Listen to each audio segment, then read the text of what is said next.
नमस्कार आप सभी को। क्लास 11th के लिए अपने कर रहे हैं वाटर रिलेशंस और इस चैप्टर में लास्ट लेक्चर वीडियो तक अपने कंप्लीट कर चुके हैं एब्जॉर्प्शन को, जिसमें अपनों दो पाथवे देखे, एपोप्लास्ट और सिम्प्लास्ट। आज इस लेक्चर सेशन में अपने इस चैप्टर को कंप्लीट कर लेंगे।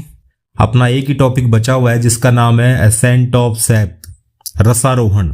और किताब की लैंग्वेज में बात करूं तो कहेंगे वाटर ट्रांसपोर्टेशन, जल संवहन। लेकिन इससे पहले एक छोटा सा फैक्ट मैं आपको बता देता हूं जो आपकी बुक के अंदर मेंशन किया हुआ है।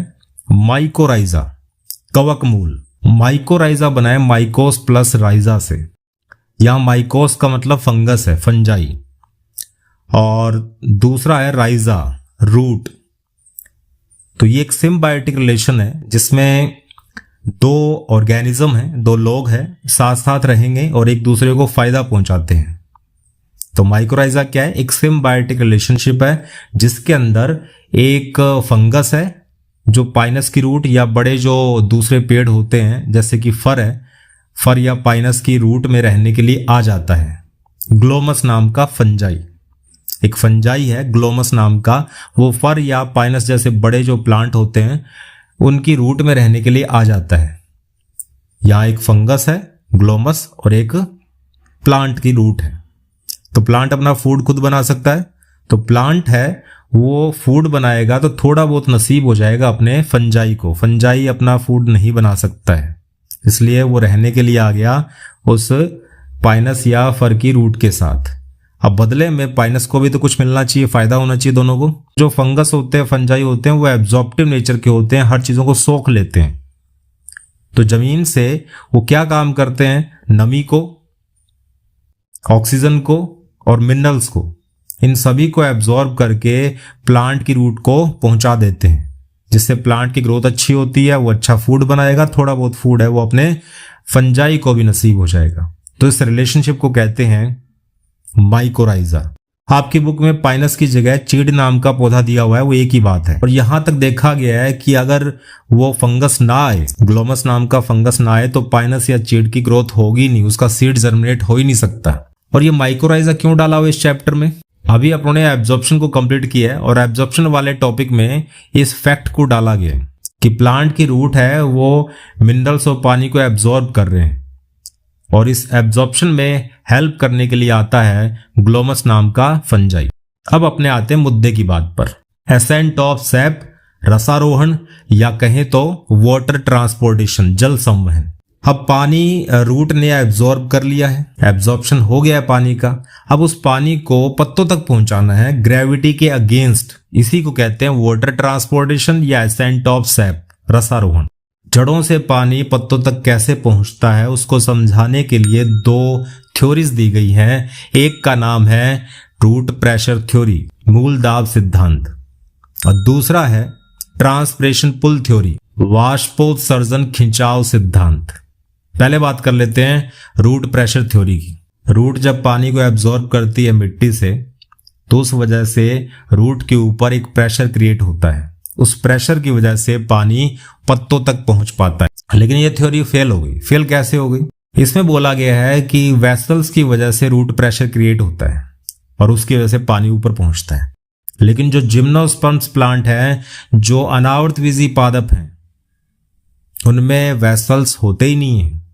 तो उनमें वेसल्स नहीं है तो रूट प्रेशर काम ही नहीं करेगा। तो इन लंबे पौधों में पानी पत्तों तक कैसे पहुंच जाता है? चीड़, देवदार और पाइनस जैसे पौधों की हाइट काफी ऊंची होती है और वहां तक पानी को बगैर रूट प्रेशर के पहुंचाया जाता है। इस वजह से रूट प्रेशर थ्योरी फेल हो गई। इतने ऊंचे पौधों में पानी बगैर रूट प्रेशर के कैसे पहुंच गया?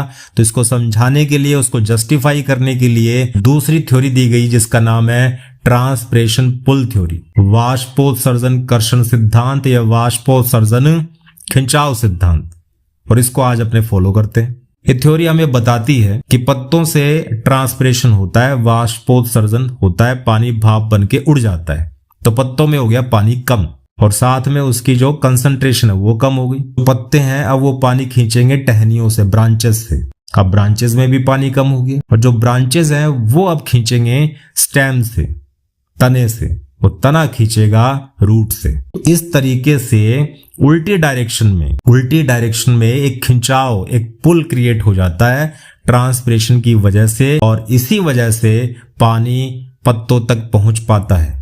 इसे कहते हैं ट्रांसपिरेशन पुल थ्योरी। पानी चढ़ने की डायरेक्शन, एसेंट ऑफ सैप की डायरेक्शन, और जो ट्रांसपिरेशन पुल की डायरेक्शन है वो ऑपोजिट होती है। अब पानी जब ट्रांसपिरेशन पुल की वजह से ऊपर जाएगा तो उसमें 3 फैक्ट और काम करते हैं, और वो 3 बातें क्या है? पहला है कोहेसिव फोर्स, दूसरा है एडेसिव फोर्स, और तीसरा है सरफेस टेंशन। अब पहली बात कर लेते हैं कोहेसिव फोर्स की। सहसंजन बल बोलते हैं इसको।